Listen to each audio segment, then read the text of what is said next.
Little girl sold candies in the square. Every night, a woman discovered the reason and her action changed everything. Jennifer Wilson always passed through Central Square after work, but on that rainy Monday in June, something made her stop. A small girl, no more than 11 years old, stood under a tree with a tray in her hands, offering candies to passers-by. Fudge balls, coconut kisses, prune delights, the child called out in a thin voice, trying to catch the attention of the few people braving the rain. Homemade treats made with love. Jennifer watched the scene for a few minutes, intrigued.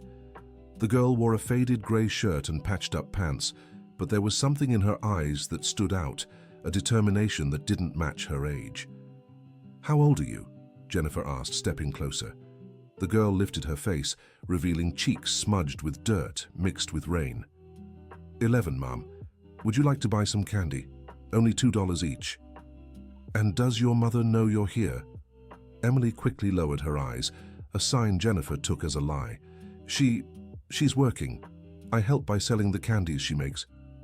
Jennifer bought 3 fudge balls but didn't leave the square. She watched from a distance, hidden behind a newspaper stand. The girl stayed there until almost 10 at night, even as the rain grew heavier. When she finally packed up her tray and walked away, Jennifer followed discreetly.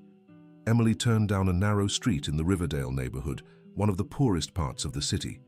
She stopped in front of a small wooden house with peeling paint and broken roof tiles. Jennifer memorized the address before heading home. On Tuesday, she passed through the square at the same time. The girl was there again, with the same tray, the same candies, the same determined look in her eyes. "You came back," Emily said, smiling for the first time. "Would you like more fudge balls?" "Actually, I'd like to talk to you. What's your name?"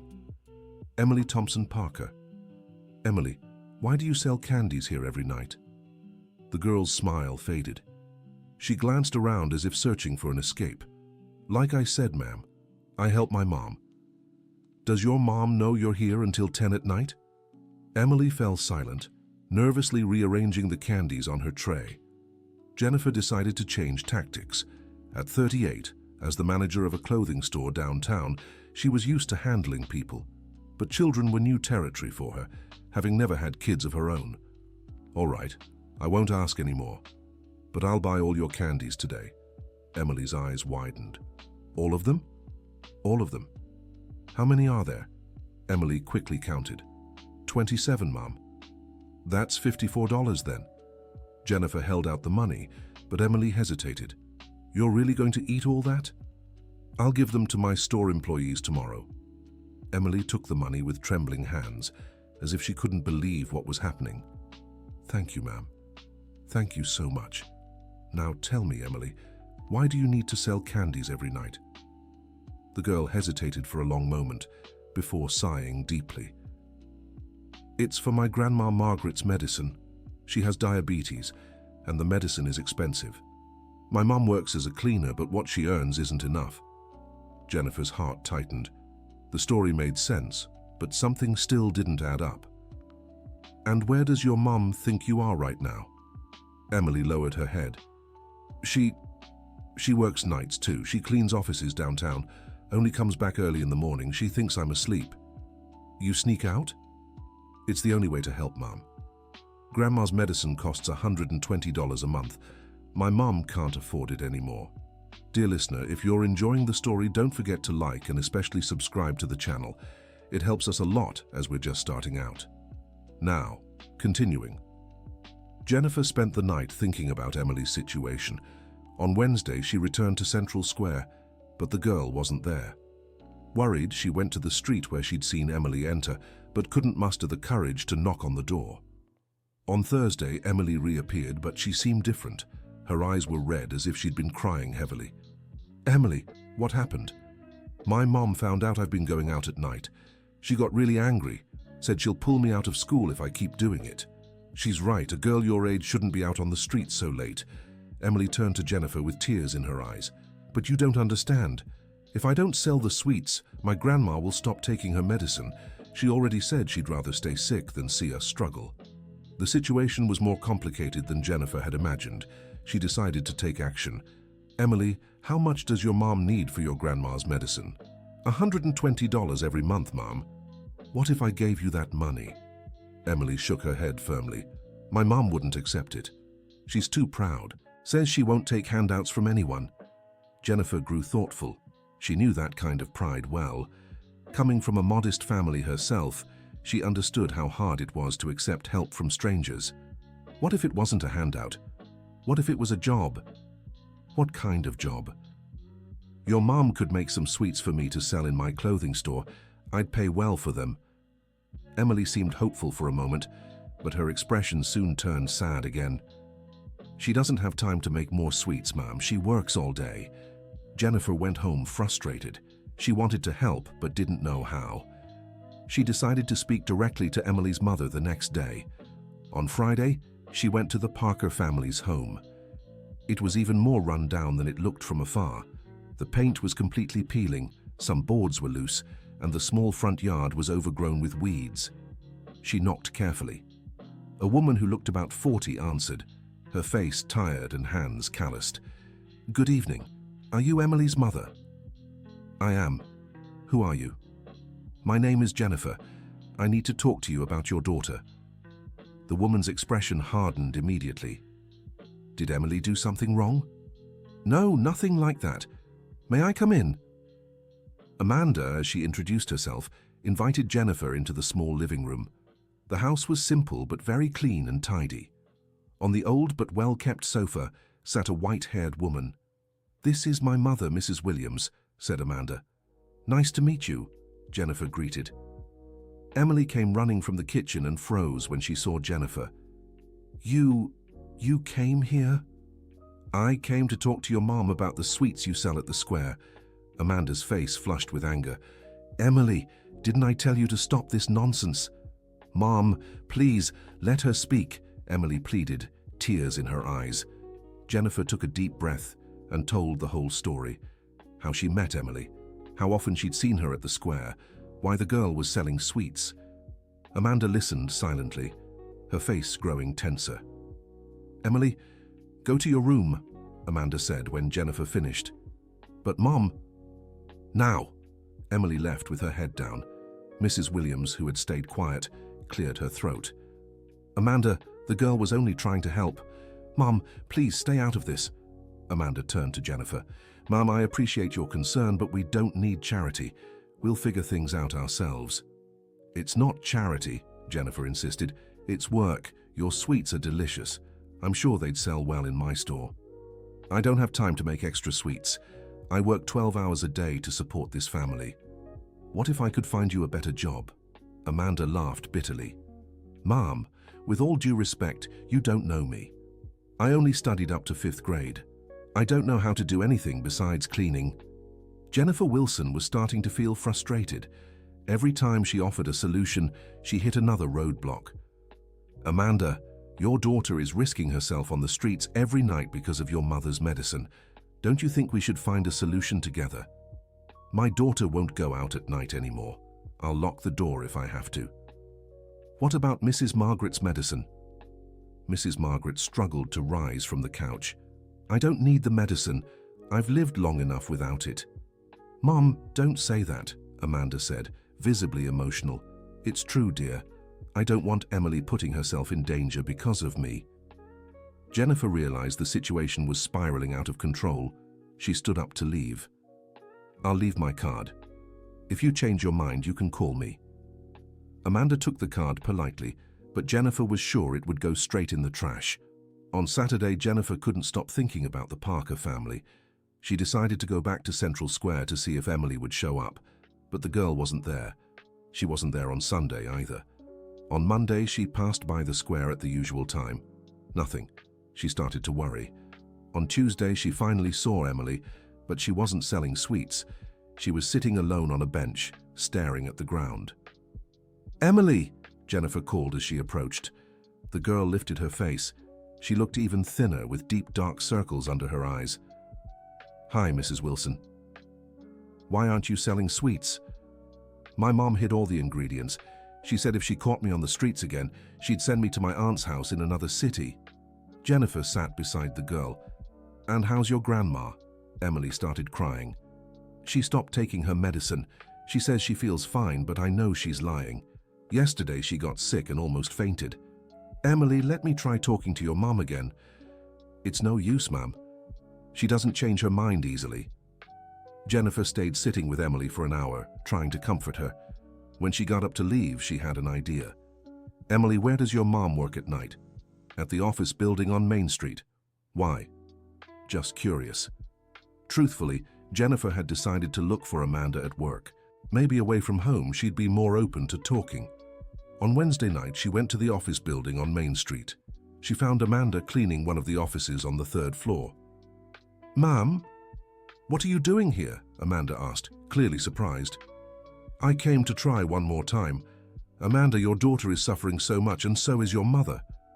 With all due respect, it's none of your business. You're right. It's not. But I can't stop thinking about your situation. Amanda kept mopping the floor, ignoring Jennifer. Amanda, can I ask you something? Why won't you accept help? Because I've accepted help before and regretted it. Jennifer sensed there was a story behind that resistance. What happened? Amanda stopped cleaning and leaned on the mop handle. Emily's father left us when she was little. Said he'd get a better job in Chicago and send money. He never sent a dime. I was left with no money, no home, nothing. A neighbor offered to help, gave us food, a place to stay, but later she charged me back with interest. I owed her for years. Not all help comes with strings attached, Amanda. How would I know? You showed up out of nowhere, taking an interest in my daughter. How do I know you don't have some ulterior motive?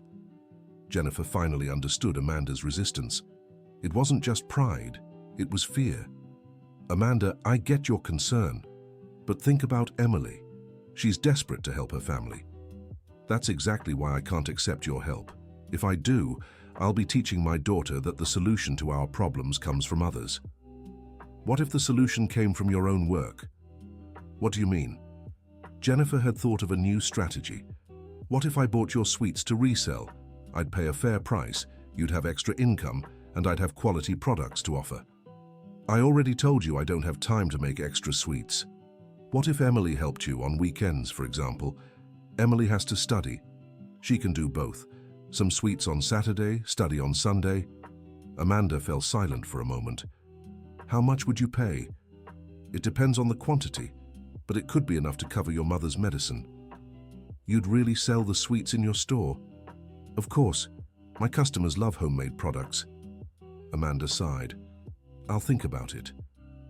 Emily mentioned you make fudge balls, coconut kisses, prune delights. What other sweets do you know how to make? My mother has several old recipes. She makes custard tarts that are delicious, and a coconut sweet everyone praises. Perfect. How about we start with a small order? 5 dozen assorted sweets for me to test in the store. Would that be $120? Yes, exactly the price of your mother's medicine. Amanda stopped cleaning entirely and stared at Jennifer. Why are you doing this?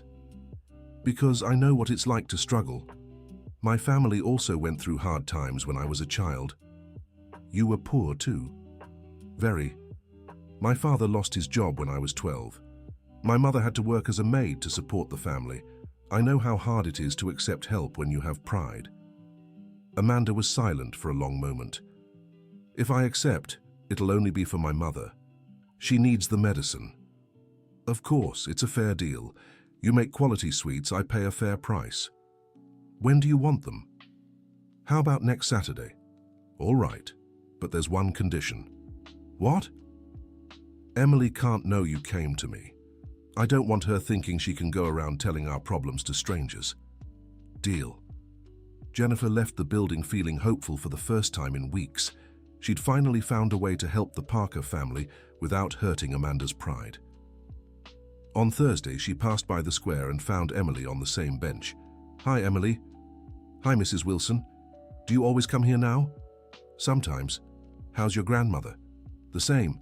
She pretends she's fine, but I can see she's not.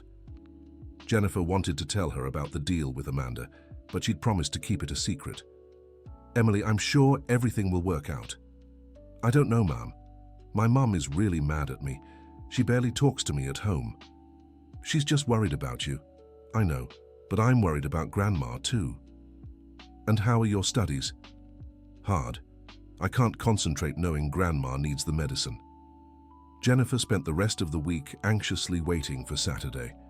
When the day finally came, she went to the Parker's house at 9 in the morning.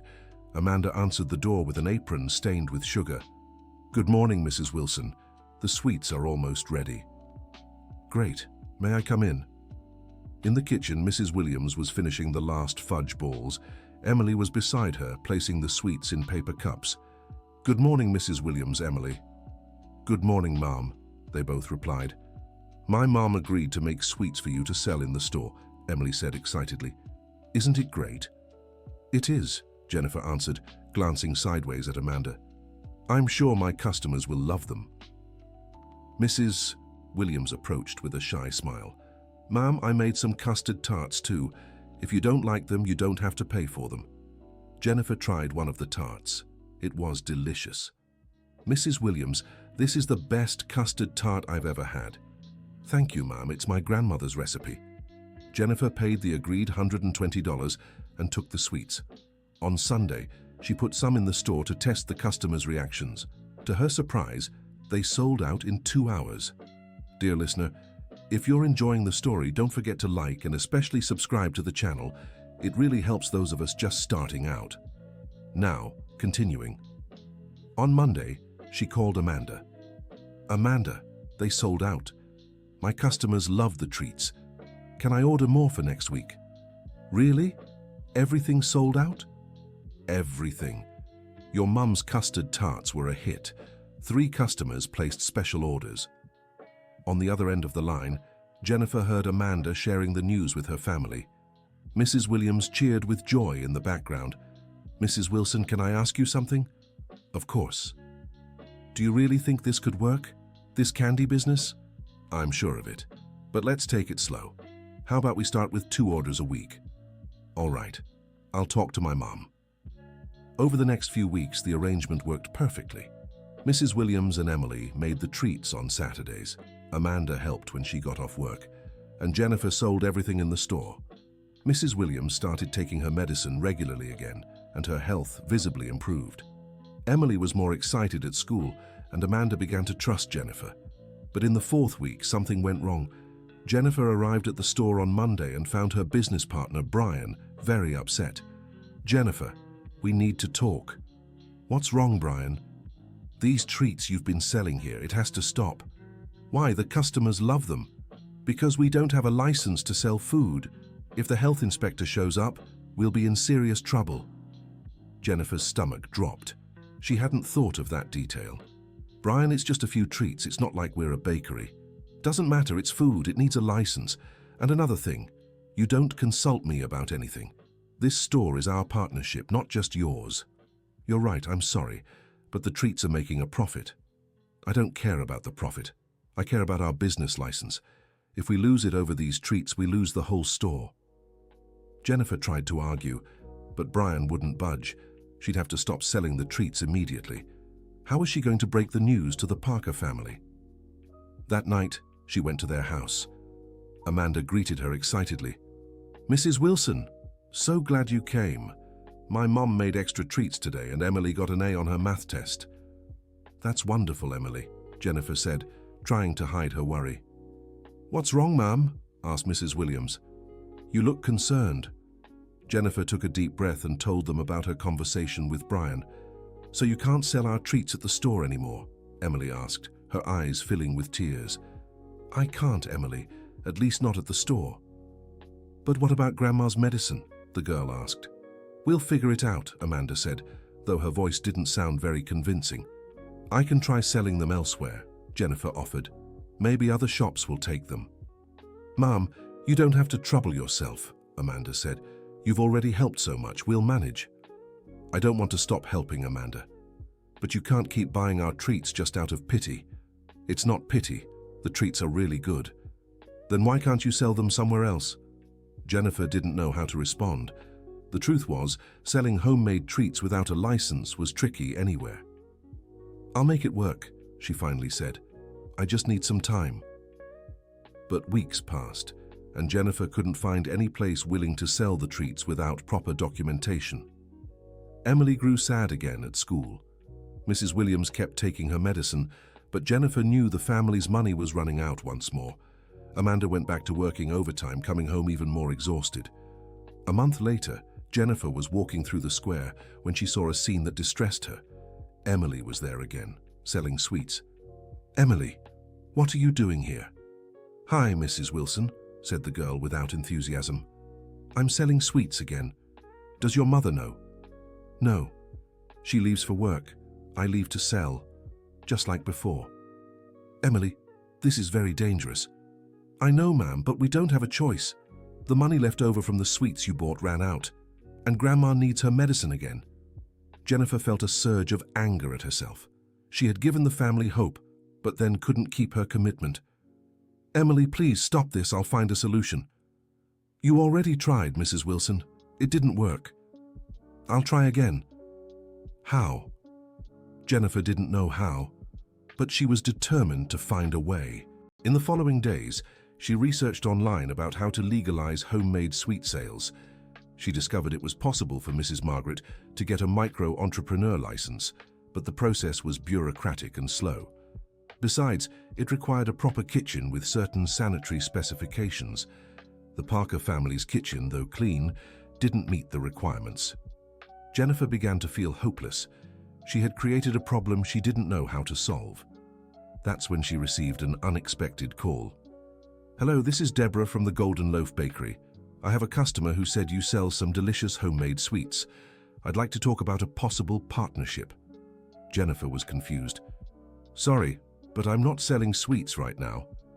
"But Mrs. Williams said she bought some custard tarts at your store that were wonderful." Mrs. Williams was one of the customers who had bought Mrs. Margaret's sweets. "That's true, but I stopped selling them due to licensing issues." "Oh, I see, but do you know who makes them?" "Yes, I do." "Could you give me their contact? I'm looking for a homemade sweet supplier for the bakery. We have a sanitary license and can resell third-party products as long as they have documentation." Jennifer felt her heart race. Maybe she had found the solution. "Actually, I can introduce you to the person who makes them. But would she need a license?" "Yes, absolutely. But I can help with the process. I've done it with other suppliers before." Jennifer arranged a meeting with Deborah and the Parker family for the following Saturday. "Amanda, I found a possible solution," she said when she arrived at their house. "What kind of solution?" asked Amanda, suspicious. Jennifer told her about Deborah's call. "She wants to buy our sweets to resell at the bakery," asked Mrs. Margaret, excited. "Yes, but you'd need a micro-entrepreneur license." "Is that complicated?" asked Amanda. Deborah said she can help with the process. On Saturday, Deborah visited the Parker family. She was a friendly, straightforward woman in her 50s. "Mrs. Margaret, I've tasted the sweets you make. They're delicious. I'm sure my customers will love them." "Thank you, ma'am. But I don't know anything about these licenses." "It's simpler than it seems. First, you need to register as a micro-entrepreneur. It's free and can be done online. Then, you'll need to adjust your kitchen to basic sanitary standards." "Is that very expensive?" asked Amanda. "Not necessarily. It's simple things. Tiles on the walls, a specific sink for hand washing, some shelves with the right material. I can help you budget it." Mrs. Margaret and Amanda exchanged glances. "What if we can't adjust the kitchen?" asked Amanda. "Then you can't make the sweets here, but I know a commercial kitchen that rents space by the hour. You could use it until you adjust yours." Emily, who had been silent the whole time, finally spoke. "Grandma, I think we should try." "But it'll be a lot of work, my dear." "I'll help, Grandma. And Mom, too." Amanda hesitated. "I don't know if I have time for all this." "Mom," said Emily, "if we manage this, I won't have to sell treats in the square in secret anymore." Amanda looked at her daughter, surprised. "What do you mean, in secret?" Emily lowered her eyes. She'd given herself away. I've been selling treats in the square again, every night after you leave for work." "Emily," shouted Amanda, "didn't I tell you to stop that?" "You did, Mom, but Grandma needs her medicine." Amanda flushed with anger. "How many times have you sneaked out?" "Every night last month," admitted Emily, starting to cry. "Emily Parker, how could you do such a thing? What if something happened to you?" "I'm sorry, Mom, but I didn't know what else to do." Mrs. Williams struggled to rise from the couch. "Amanda, the girl was only trying to help. Mom, she's a child. She can't walk the streets alone at night." "I know, dear, but I also know she did it because she cares about me." Deborah, who had watched the whole argument in silence, cleared her throat. "Can I make a suggestion?" Everyone turned to her. "What if we try to make the treats legal? That way Emily won't have to risk herself on the streets, and you'll have a steady income." Amanda sighed. "I don't know if we can manage it."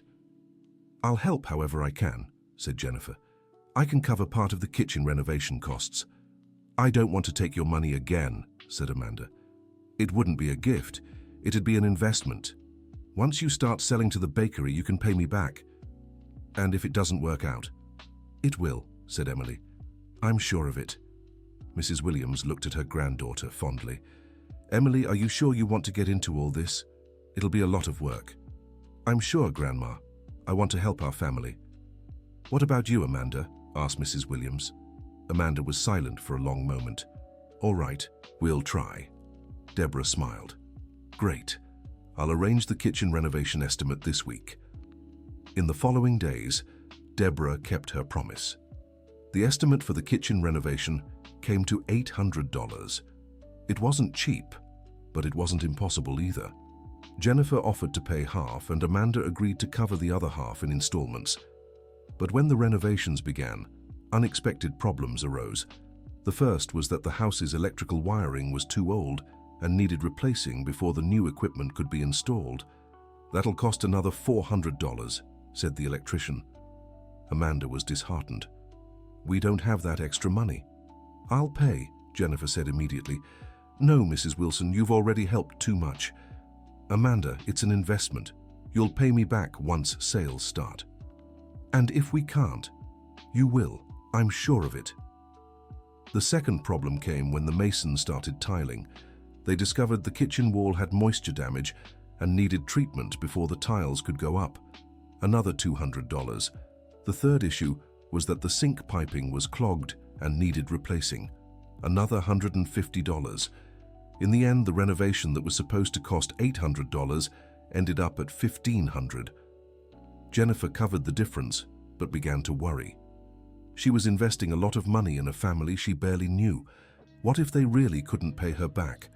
But when she saw Emily's joy as she helped her grandmother organize the new kitchen, she knew she'd made the right choice. "Grandma, our kitchen looks beautiful," said Emily, running her hand over the new tiles. "It does, my dear. Now we'll make the prettiest treats in town." Amanda, who had been quiet during the renovations, approached Jennifer. "Ma'am, I don't know how we'll ever pay all this back." "You'll make it, Amanda. I have faith in you all. You're risking so much money for our sake. It's not just for you. It's for me, too. I need to believe there are still families like yours, families that fight together to overcome hardships." "Why is that important to you?" Jennifer hesitated before answering.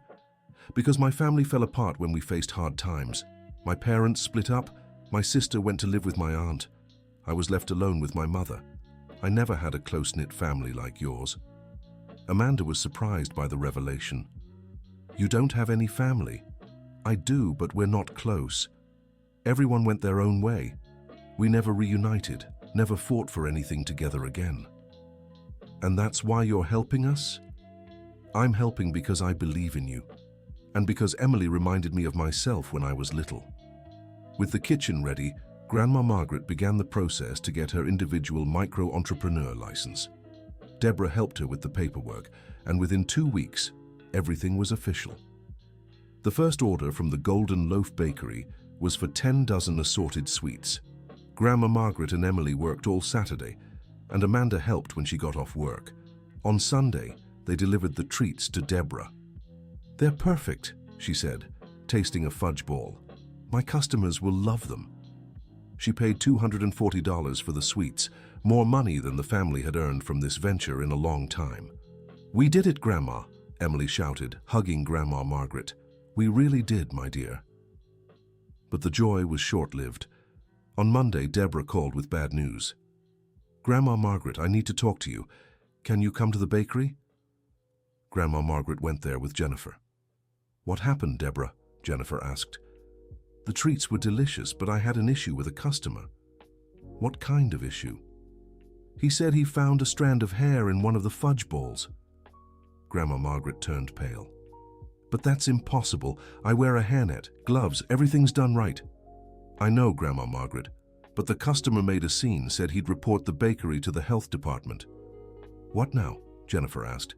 "Now I'll have to stop selling the treats until this gets cleared up." "For how long?" "I don't know. Could be a week, could be a month. It depends on the health department." Grandma Margaret started crying. "Mrs. Wilson, I don't think we'll be able to pay back the money you spent on us." "Grandma Margaret, don't worry about that now." "How can I not worry? You invested so much in us, and now everything's gone wrong." "Not everything. It's just a setback." "Deborah, are you sure there was a hair in the treat?" Jennifer asked. "The customer said there was. I can't question the customer. But it could have been a setup." "Why would anyone do that?" "I don't know, but Grandma Margaret is very careful about hygiene." "I know, Jennifer, but I can't risk my health license over a suspicion."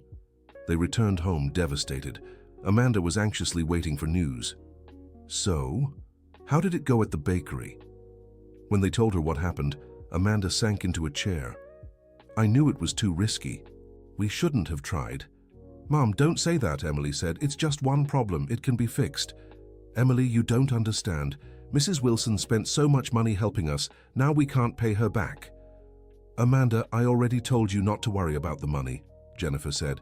"How can I not worry? I'm an honest person. I don't like owing anyone." "You'll pay it back, I'm sure of it." "How? If we can't sell to the bakery anymore?" "We'll find other customers." "Mrs. Wilson, with all due respect, you already tried finding other customers and couldn't." Jennifer knew Amanda was right. She was trying to stay optimistic, but the situation was truly complicated. "I'll try again, with more effort this time." "Mom, you've already done so much for us. You don't need to keep pushing yourself." "I want to continue." "Why?" "Because I believe in you."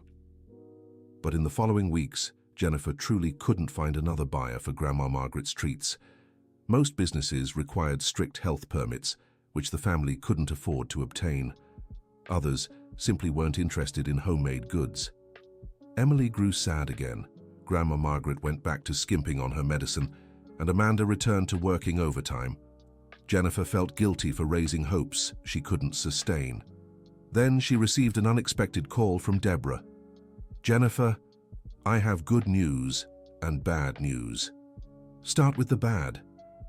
"The health inspector came by and confirmed there's a suspected issue with the treats. I can't sell Grandma Margaret's products anymore." "And the good news?" "I found out who complained." "Who?" "Frank Miller, the owner of the candy store downtown. He heard I was selling homemade treats and got jealous of the competition." "Are you sure?" "Absolutely. An employee told me he came here specifically to buy the treats and cause trouble." "That's cowardly." "It is, but I can't prove anything, and even if I could, it wouldn't change the situation with the health inspector." Jennifer hung up furious. Someone had deliberately sabotaged the Parker family. She decided to confront this Frank Miller. The candy store was in the city center on a busy street. It was a large, well-decorated shop with a window full of packaged sweets. Jennifer walked in and asked to speak to the owner. "That's me. How can I help you?" said a heavy-set man in his 60s. "I want to talk about Grandma Margaret's treats." The man's face hardened immediately. "Who's Grandma Margaret?" "The woman who was selling treats to the Golden Loaf Bakery." "I don't know what you're talking about." "I know it was you who bought her treats and made up the story about finding a hair." "Are you accusing me of something?" "Sabotage." "Listen here, young lady, I don't know who you are, but I won't accept accusations without proof." "I know it was you." "So what?" "That old woman was selling treats without the proper health permits. I did the city a favor by reporting her. Grandma Margaret has all the necessary permits. Not to compete with me, she doesn't. What do you mean by that? I mean, I won't let just anyone sell treats in my city without asking me first. Jennifer was outraged by the man's arrogance. The city isn't yours. Grandma Margaret has the right to work. She has the right, but she has to follow the rules. And the rule is that I run the treat market here. That's illegal. Prove it. Frank Miller turned his back and walked behind the counter, ending the conversation. Jennifer left the store even more determined to help the Parker family. She wouldn't let an arrogant man destroy their dream. But how? The answer came from an unexpected place. The following week, as she passed through the square, she saw Emily selling treats again. Emily? Again? Hi, Mrs. Wilson. I'm sorry, but we need the money. Does your mother know? No, and please don't tell her. Emily, this has to stop.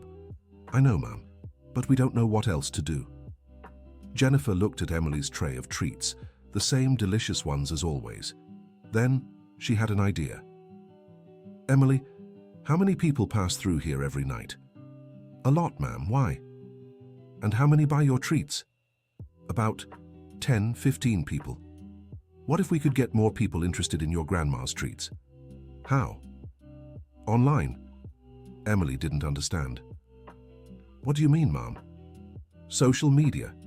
We can create a page showing your grandma's treats and telling your story. I bet a lot of people would want to buy them. You think so? I'm sure the treats are delicious. We just need more people to know about them. But we don't understand anything about the internet. I'll help. I know how to use social media because of the store. Emily felt excited for the first time in weeks. Do you really think it could work? Let's try. That night, Jennifer went to the Parker family's house and shared her idea. Social media? Asked Amanda, skeptical. Isn't that for young people? Not just young people. Lots of folks our age use it too, and it's a way to promote Grandma Margaret's work without relying on middlemen. How does it work? Asked Mrs. Margaret. We create a page with photos of your treats, share a bit of your story, and people can place orders directly with you. And how will they pay? They can pay on delivery or by bank transfer. I don't know, Mrs. Jennifer, said Amanda. It sounds complicated. It's not complicated, and you have nothing to lose by trying. She's right, said Emily. Let's try, Mom. What if it doesn't work? If it doesn't, at least we tried, said Mrs. Margaret. No harm in trying. Jennifer spent the weekend creating a page on Instagram and Facebook for Grandma Margaret's treats. She took beautiful photos of the sweets, wrote heartfelt posts about the family's story, and published everything. On the first day, the page got 5 likes. On the second day, 10. On the third day, 20. They weren't impressive numbers, but it was a start. In the first week, they received 2 orders. They were small, a dozen fudge balls each, but it meant $48. We did it, Emily shouted when Jennifer told her about the orders. It's just 2 orders, Emily, said Amanda. It's not much. But it's a start, Mom, said Emily. Mrs. Jennifer said these internet things take time to grow. By the second week, they had 5 orders. In the third week, 8. By the fourth week, 15. The page was growing slowly, but it was growing. Mrs. Margaret was excited to make the treats. Emily helped enthusiastically, and even Amanda began to believe it might work. But at the end of the month, they received a threatening message on the page. You're selling sweets without the proper health license. I'll report you to the authorities. The message was from a fake profile, but Jennifer suspected who it was. It's the owner of the candy store, she told Amanda. Frank Miller. How do you know? I spoke to him last week. He made it clear he doesn't want competition. What now? Can he really report us? He can, but you do have a health license. Only for selling to the bakery. I'm not sure it covers direct sales. Jennifer looked it up online and found that, technically, Mrs. Margaret needed an additional license for direct sales. More bureaucracy, more costs, more hassle. Mrs. Margaret, you'll need to apply for an additional license with the health department. Is it expensive? Asked Mrs. Margaret. The fee is $100, but it could take up to 2 months to process. So in the meantime, we can't sell? Technically, no. Emily started crying. Every time we try, someone gets in our way.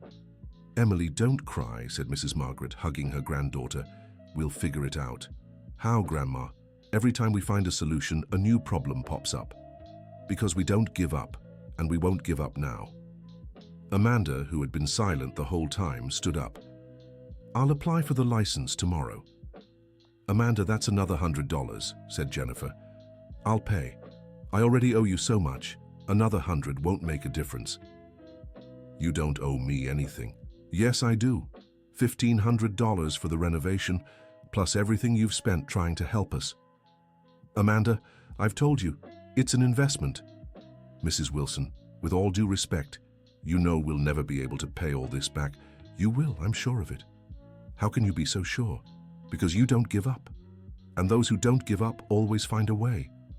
Amanda was moved by Jennifer's words. You really believe in us? I do. More than you believe in yourselves. The next day, Amanda went to the health department to request the additional license. The process was more complicated than they'd expected. They needed a kitchen inspection, samples of the sweets analyzed, a food handling course for Grandma Margaret. All of this wouldn't cost $100, but $300. And it would take 3 months to complete. 3 months? Emily asked when she heard. But we need the money now.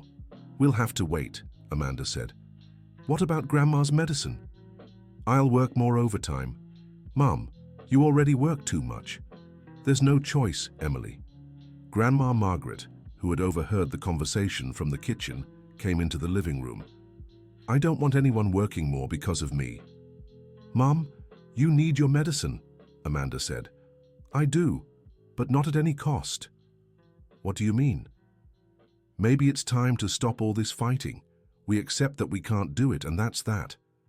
Grandma, don't say that, Emily cried. Emily, we've tried everything. Nothing worked. But Mrs. Wilson said those who don't give up always find a way. Mrs. Wilson is a good person, but sometimes things just don't work out, no matter how hard you try. Emily ran out to the backyard, crying. Grandma Margaret was visibly shaken for making her granddaughter cry. I think I went too far, she said to Amanda. You were just being realistic, Mom. I don't know if that's good or bad. When Jennifer heard what had happened, she was determined not to let the family give up. Mrs. Parker, you can't stop now. You were doing so well. Mrs. Wilson, there are too many obstacles. Every time we take a step forward, another rock appears in our path. But you've always found a way around them.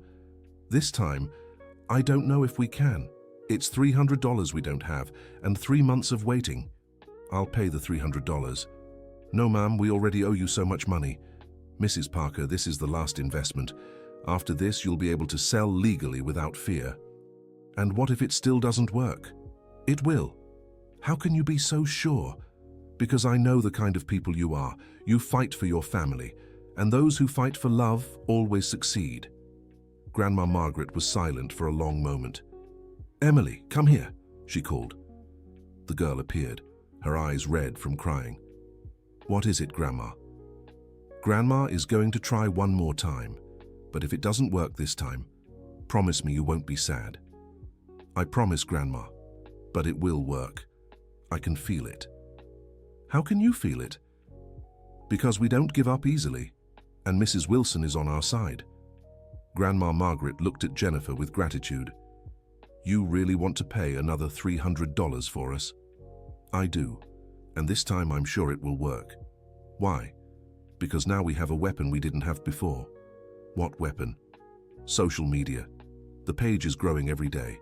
In 3 months, when the license comes through, you'll have so many customers waiting. You think so? I'm certain. Grandma Margaret sighed and smiled for the first time in weeks. All right, we'll try one last time. Amanda paid the $300 with the money Jennifer lent them, and the licensing process began. While they waited, Jennifer kept working on promoting the page. She posted pictures of the sweets every day, replied to comments, and interacted with followers. The page started growing even faster. In 2 months, it already had 500 followers. Mrs. Margaret completed the food handling course and passed the exam with top marks. The kitchen inspection was approved without any issues. The samples of the sweets were also analyzed and approved. Finally, after 3 months of waiting, the license came through. "We did it!" Emily shouted when Amanda came home with the document. "Now we can sell the sweets legally." "We really did it," said Mrs. Margaret, hugging her granddaughter with tears in her eyes. Amanda looked at Jennifer, who was there to witness the moment. "Mrs. Wilson, I don't know how to thank you for everything you've done for us." "No need to thank me. You did all the work, I just helped a little." "You did much more than just help a little. Amanda, seeing your success is all the gratitude I need. But you spent so much money on us. We need to talk about how we'll pay you back. Let's discuss that once you're selling regularly. Do you really believe we'll be able to pay you back? I have complete faith in you." With the license in hand, Mrs. Margaret started making sweets for sale again. The social media page already had 800 followers, and orders began pouring in quickly. In the first week, they received 20 orders. In the second week, 30. By the third week, 40 orders came in. The business was finally taking off. Emily helped her grandmother every weekend, Amanda pitched in after work, and the family was united in the project. The money they earned from the sweets was enough to cover Mrs. Margaret's medicine, with some left over. Amanda began cutting back on overtime at work. Emily's grades at school improved. Mrs. Margaret was more energetic and healthy. Everything seemed to be going well until a new threat arrived. This time it wasn't an online message, it was a personal visit. Frank Miller, the owner of the candy store, showed up at their doorstep on a Thursday evening. "Good evening. I'm Frank Miller, owner of the downtown candy store." Amanda answered the door, wary. "Good evening, how can I help you?" "I'd like to talk about your sweets business." "What kind of talk?" "May I come in?" "I'd prefer to talk here." Frank glanced around to make sure no one was listening. "Look, I'll be direct. You're hurting my business." "How so?" "Many of my customers are buying sweets from you instead of my store. And what's the problem? We have a license to sell. The problem is, you're selling cheaper than me. That's our business, not yours. Actually, it's everyone's problem." Frank pulled a sheet of paper from his pocket. "I'm organizing a citywide confectioners association. We want to set minimum prices to prevent unfair competition." "Unfair competition? You sell fudge balls for $2. I sell them for $3. That's unfair competition. We sell at the price we choose, not if you join the association. And if we don't, then you'll have problems." "What kind of problems?" "Problems with suppliers, problems with customers, problems with health inspectors." Amanda felt her blood run cold. "Are you threatening me?" "I'm offering a partnership. Join the association, follow the set prices, and everyone lives in peace. And if we refuse, then you're on your own." Frank handed the paper to Amanda. "Think it over carefully. You have a week to decide." After he left, Amanda told Mrs. Margaret and Emily everything. "Can he really cause trouble for us?" Emily asked. "I don't know, sweetheart. But the way he spoke, it sounds like he could." "What should we do, Mom?" "Let's call Mrs. Wilson." When Jennifer arrived and heard the story, she was furious. "This is extortion. You can't accept this." "But he could ruin us," Amanda said. "How?" "I don't know. But there must be some way, otherwise he wouldn't have come here to make threats." "Amanda, you have all the necessary permits. No one can stop you from working. But what if he finds some unofficial way to hurt us? Like what? Bad-mouthing our treats to customers, spreading rumors, that kind of thing." Jennifer Wilson knew Amanda was right. Frank Miller had already shown he was capable of sabotage. "What do you want to do?" "We don't know," said Mrs. Margaret. "That's why we called you. In my opinion, you shouldn't give in to his blackmail, but the decision is yours." "If we don't, he could ruin our business," said Amanda. "And if you do, you'll have to raise prices. You might lose customers." "That's true," said Emily. "Many people buy our treats because they're affordable." "So we're stuck," said Mrs. Margaret. "You're not," said Jennifer. "We have an option he doesn't know about." "What?" "Social media. If he tries to hurt you, we can expose him online, show everyone what kind of person he is. Do you really think that would work? I'm sure of it. No one likes a blackmailer. But what if he actually manages to hurt us before we expose him? He won't. You have loyal customers now. Mrs. Margaret, who had been thoughtful throughout the conversation, finally spoke. I think we shouldn't give in to his blackmail. Are you sure, Mom? Asked Amanda. I am. My whole life I've let more powerful people push me around. This time, I want to fight.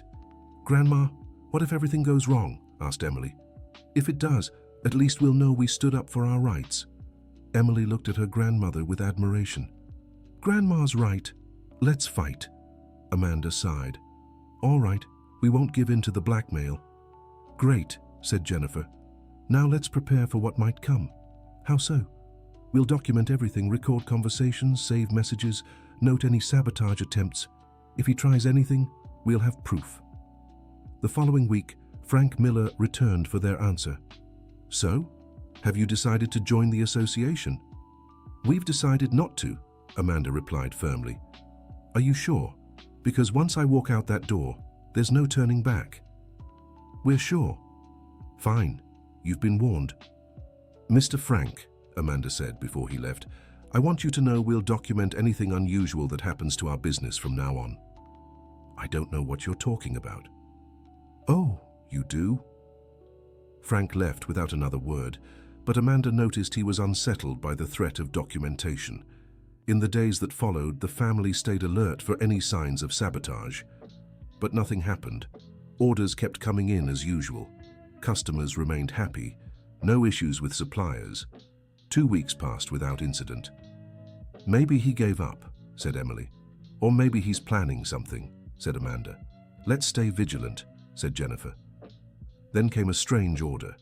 A customer requested 10 dozen fudge balls for a children's party. The order came through a private social media message from a seemingly normal profile.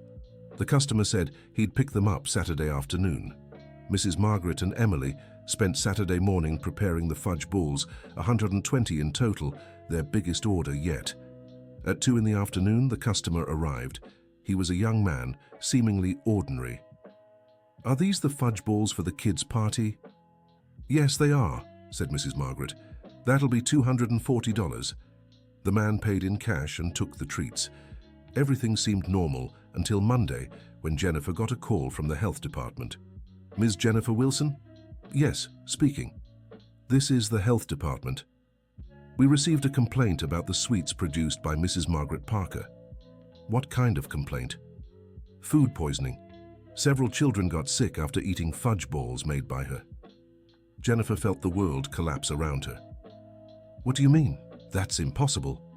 We'll need to inspect her kitchen and collect samples for analysis. When? This afternoon. Jennifer hung up the phone and rushed to the Parker family's home. Mrs. Williams, we have a very serious problem.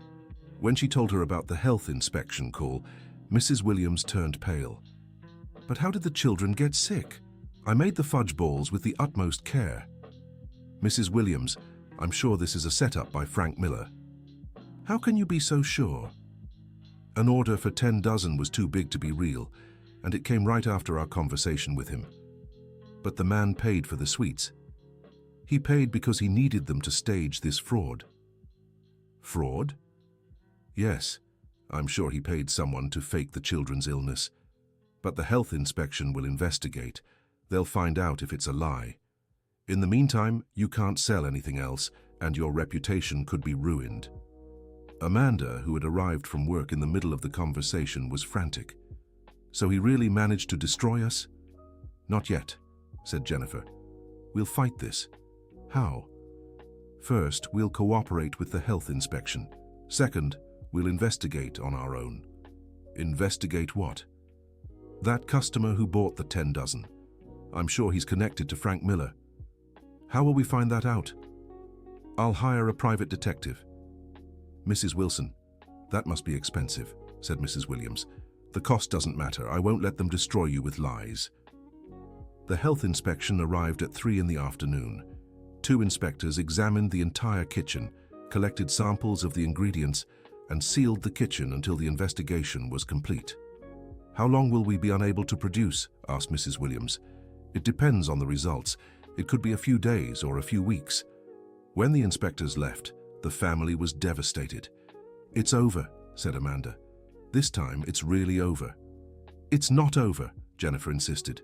"We'll prove it's all a lie." "How?" "I already told you. I'll hire a detective." "What if we can't prove anything?" "We will." Jennifer hired a private detective the next day. It cost $500 a day, but she was determined to uncover the truth. The detective began by investigating the social media profile that had placed the order. He discovered it was fake, created just a week earlier. Then he checked the delivery address. It was an empty lot. Finally, he identified the man who had picked up the sweets using security footage from a nearby store. "I got a clear photo of him," the detective told Jennifer. "Now I need to find out who he is." It took 3 days to identify the man. He was an employee at Frank Miller's candy store. "We have our connection," the detective said. "Now I need to prove it was all planned." But proving it was harder. The employee could claim he bought the sweets on his own. That's when the detective had an idea. "I'll pose as a customer and try to get him to confess." "How?" "I'll say I also want to harm someone and ask if he can help me." The strategy worked. The employee, thinking he was talking to someone with the same goal, confessed that Frank Miller had paid him to buy the sweets and fake the children's illness. The detective recorded the entire confession. "We have our proof," he told Jennifer. Jennifer took the recording to the health inspection. The inspectors were outraged to learn they'd been deceived. "We'll cancel the investigation immediately and release Mrs. Margaret's kitchen," said the head inspector. "What about Frank Miller?" "We'll file a lawsuit against him for false accusation." When Jennifer arrived at the Parker family home with the news, she found Mrs. Margaret crying in the kitchen. "Mrs. Margaret, what's wrong?" "Miss Jennifer, I don't think we can keep going this time." "Why?" "We already proved it was all lies. But in the meantime, we lost so many customers. People became afraid of our treats." It was true. During the 5 days of the investigation, many customers canceled orders and their social media page lost followers. "We'll win back their trust." "How?" "By telling the truth. We'll post everything on social media. Show them it was all a setup, that you were victims of sabotage."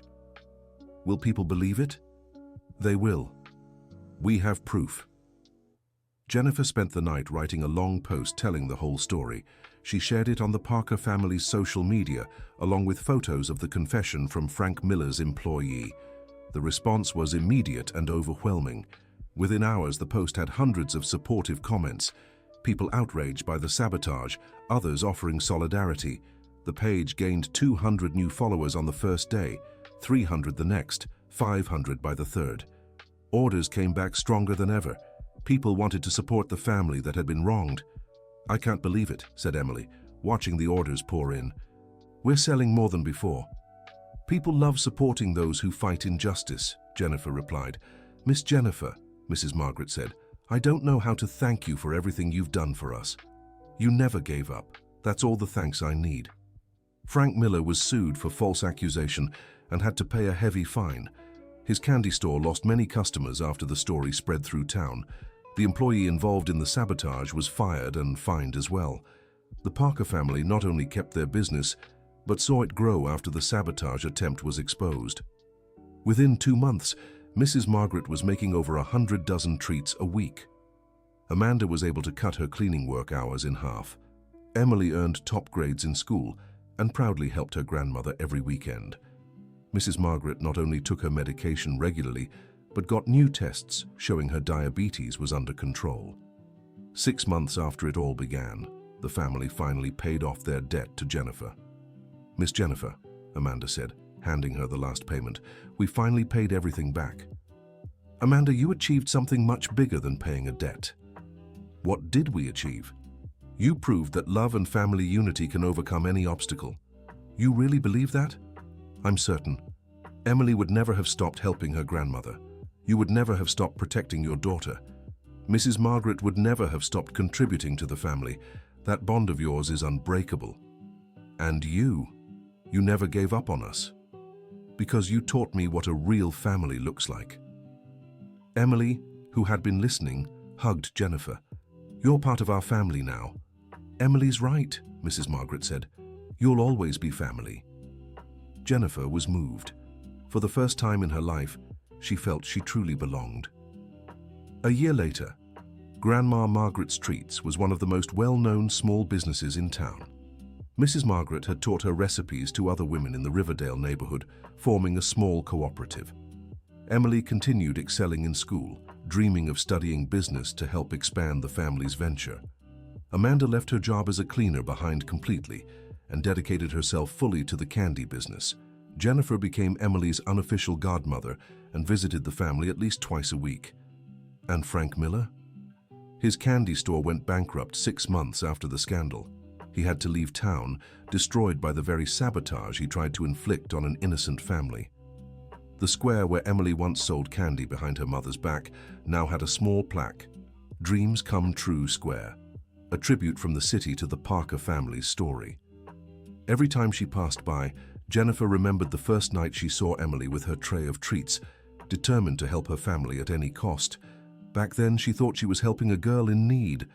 Now she knew that, in truth, Emily and her family had saved her too. They had taught her the real meaning of the word family, people who fight together, who never give up on each other, who turn love into strength to overcome any obstacle. And that lesson was priceless. The end of the story. Now, tell us what you thought of the story and where you're watching from. If you have something to share with us, leave your honest thoughts in the comments. Do you think Emily made the right choice by selling candy in secret? We'd love to hear your opinion. Don't forget to like and subscribe to the channel.